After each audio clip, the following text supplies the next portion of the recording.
ভাইয়া আপনার কাছে জানতে চাই উদ্ভাসের সাথে আপনার যে পথ চলা, দীর্ঘদিনের পথ চলা ভাইয়া। কবে থেকে জয়েন করেছেন উদ্ভাসে বা কতদিনের পথ চলা এটা?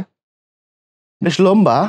২০১৫ সাল ২০১৫ প্রায় উদ্ভাসের বলতে গেলে সাথে ১০ বছরের মতো প্রায় ১০ জার্নিটা। বছর। হ্যাঁ, ওটা রমজান মাস ছিল। আমার মনে আছে রমজান মাসের শেষ দিক। আমার বন্ধু দুলালের থ্রুতে উদ্ভাসে আসা। আমাদের প্রিয় দুলাল ভাই। দুলাল ভাই। তো দুলালের থ্রুতে আসা, তারপর এখানে ক্লাস নেওয়া শুরু। এবং উদ্ভাস শুরুর দিকে আমাকে যে একটা চমক দিছিল এবং আমি উদ্ভাসকে যে দারুণভাবে ভালোবেসে ফেলছি তখন থেকে, সেটা হচ্ছে ঈদের জন্য গিফট ছিল সব টিচারের। তা আমি যখন উদ্ভাসে ১ম ক্লাস নেই সেটা খুব সম্ভবত ১৬-১৭ তারিখের দিকের কথা। মানে রমজান মাসের। তো ঈদের গিফট যাচ্ছিল।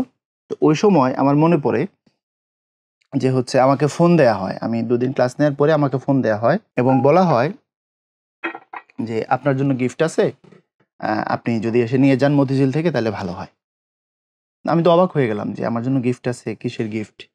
আমি আনতে যাই, গেলে ওই গিফটটা আমাকে একটা মানে দেয়া হয় মতিঝিল আর থেকে। উদ্ভাসের টিচার গিফট গুলা এত না, এখানে চমৎকার। চমৎকার। আমি একটু জিনিস এখানে একটু এড করবোই আমি ভাবলাম। আমি খুব স্মৃতিকাতর এটা নিয়ে যখনই আলাপ করি। ওটা একটা রান্নার উপকরণ ছিল। খুবই চমৎকার। তো আমি এটা যখন খুললাম, ভেতরে দেখলাম একটা ছোট্ট চিঠির মতো ছিল।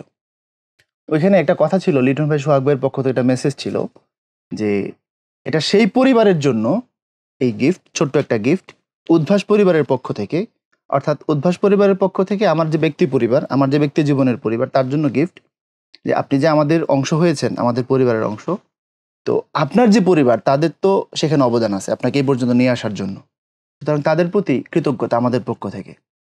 ওই ছোট্ট ২ লাইন নিচে লেখা ছিল যে, "সোহাগ ভাই, লিটন ভাই ধন্যবাদ" আনতে এরকম। ওটা আমাকে খুব আলোড়িত করছিল। তো উদ্ভাস ফ্যামিলির সাথে তখন থেকেই পথ চলা এবং ওই পথ চলাটা এখন পর্যন্ত আছে। আশা করি আল্লাহ ভবিষ্যতে যতদিন সুন্দরভাবে নিয়ে যান আরকি।